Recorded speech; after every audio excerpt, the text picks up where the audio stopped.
வெங்காயத்துக்கே விளக்கம் தெரியலையே, அப்புறம் என்ன குதிக்கு நீ அங்கிருந்து வர்ற? நீ கேக்குற மரியாதையா பேசு, மரியாதையா பேசு. வெக்கமா இல்லையா? என்னையா இவ்வளவு பேச்சு பேசுற? ஏன் இப்படி கெட்ட வார்த்தையெல்லாம் பேசுற? யார் கெட்ட வார்த்தை? இனிமேல் பட்டு தெரிஞ்சுக்க வேண்டாம். யார கெட்ட வார்த்தை? கெட்ட மண்டைய பொளந்தே அப்படிவேன். மைக்க எடுத்து இந்த புரிவு மண்டைய பொளந்தே அப்படிவேன். மரியாதையா பேசியா? எதியா மரியாதை? மரியாதையா பேசு. கூதிக்குங்கிறது தப்பான வார்த்தையா? திருப்பி முதல்ல உள்ள போ. உன்ன மாதிரி ஆள் இருக்கிறதுனால தானே என்ன மாதிரியாலும் நல்ல தமிழை பேச முடியவில்லை. சண்டாளங்களா?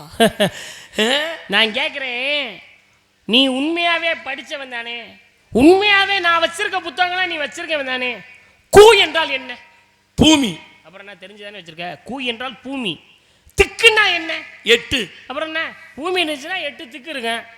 8 திக்கும் 16 கோணமும் எங்கும் ஒன்றாய் முட்டி ததிமை முளைத்த பெருஞ்சோதியை கட்டி சுருட்டி கக்கத்தில் வைப்பார், கருத்தில் வையார், பகலை இரவன் பாதுகனே. என்ன கூ திக்கு? கூ என்றால் பூமி, திக்கு என்றால் 8 திக்கும். அதனால என்ன கூ திக்கு? இதுக்கு விளக்கம் தெரியல. அப்புறம் என்ன கூதிக்கு வர்ற நீ? விளக்கம் இருக்கா இல்லையா? விளக்கம் புத்தகம் படிச்சனா இல்லையா?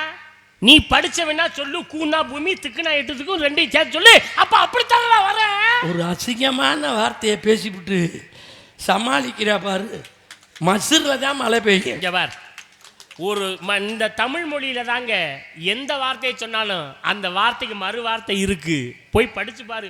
ஒரு வார்த்தைக்கு 1 to 25 90 அர்த்தங்கள் இருப்பதாக சூடாமணி நிகழ்ச்சி சொல்கிறது. போய் படிச்சு பாரு.